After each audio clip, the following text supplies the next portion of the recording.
Chant 17e. Voilà la bête à la queue affilée qui traverse les montagnes, brise les murs et les armes. Voilà celle qui infecte le monde entier. Ainsi mon guide commença de me parler, et il lui fit signe d'aborder au rocher où nous marchions. Cette difforme image de la fraude atterrit de la bête et du buste, mais sur la rive, et elle ne tira point la queue. Sa face était celle d'un homme juste, si bénigne en était l'apparence, et le corps en bas était d'un serpent. Elle avait, au-dessous des aisselles, des pattes velues. Sur le dos, la poitrine et les deux côtés, des lacs peints et des boucliers. Jamais les Tartares et les Turcs ne couvrirent une étoffe de tant de couleurs, dessus, dessous, et jamais Arachné ne tendit de telles toiles.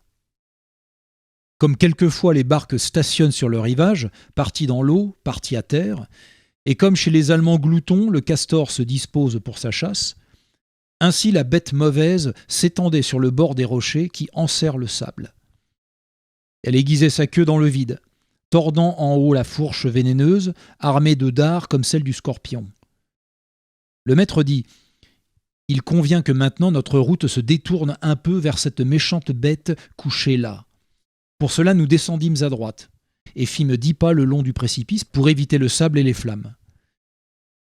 Et quand nous fûmes arrivés à elle, un peu plus loin sur le sable, je vis des gens assis près du gouffre. Ici, le maître, afin que tu remportes une pleine connaissance de cette enceinte, va, me dit-il, et vois leur état. Que là tes entretiens soient brefs. En attendant ton retour, à celle-ci je parlerai, pour qu'elle nous prête ses fortes épaules. Ainsi, encore en haut, sur l'extrême limite du 7e cercle, tout seul j'allais là où assise était la gent triste. Par les yeux au dehors éclatait leur douleur. D'ici, de là, ils s'abritaient avec les mains, tantôt contre le souffle embrasé, tantôt contre l'ardeur du sol. Comme avec les pieds et le museau en été font les chiens, quand ils sont mordus par les puces, les mouches ou les taons. Ayant fixé les yeux sur le visage de quelques-uns sur qui tombait le feu cuisant, je n'en reconnus aucun. Mais j'avisai qu'au cou de chacun pendait une bourse diverse de couleurs, et marquée d'un signe divers, et leur œil semblait s'en repaître. Et comme en regardant parmi eux j'allais, dans une bourse jaune, je vis en azur ce qui avait la face et le port d'un lion. Puis, continuant de regarder, je vis une autre bourse, rouge comme du sang, montrer une oie plus blanche que le lait. Et un qui, dans un sachet blanc, avait pour signe une grosse lait azur, me dit « Que fais-tu dans cette fosse ? Va-t'en ! Et puisque encore tu vis, sache que mon voisin vitalien s'assiera ici à ma gauche. Parmi ces Florentins, je suis Padouan.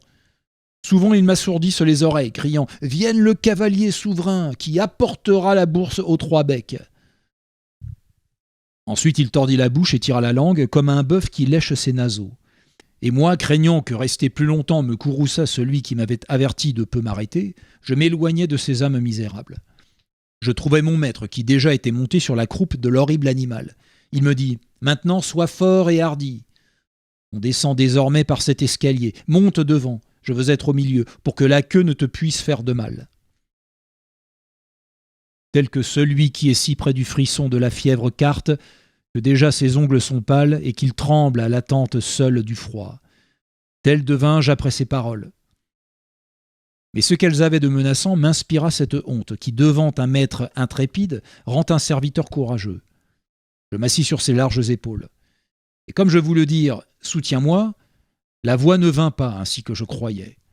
Mais lui, dont la force d'autrefois en haut m'avait secouru, dès que je montais m'entoura et me soutint de ses bras. Puis il dit « Gérion, va maintenant.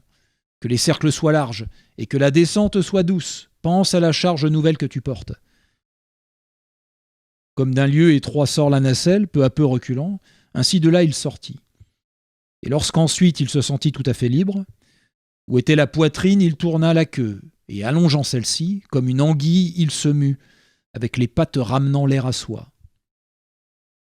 Quand Phaéton abandonna les rênes, par quoi le ciel, comme il paraît encore, s'enflamma, ni quand le malheureux Icare sentit ses reins se dépouiller de plumes à cause de la cire qui fondait, son père lui criant « Tu tiens une mauvaise route !» Je ne crois pas que la peur ait été plus grande que ne fut la mienne, lorsque je me vis de toutes parts dans l'air, sans découvrir autre chose que la bête. Elle s'en va, nageant, doucement, doucement, tourne et descend, et point ne m'en aperçois-je, si ce n'est au vent qui monte et me frappe le visage. Déjà j'entendais au-dessous de nous, à main droite, l'horrible fracas de l'abîme, ce pourquoi en bas, avec la tête, j'avance les yeux. Alors plus de crainte m'inspira le gouffre, voyant des feux et entendant des pleurs, d'où tout tremblant je me raccroupis. Et je vis ce qu'avant je ne voyais pas, le descendre et le tourner, par les grands mots qui de divers côtés approchaient.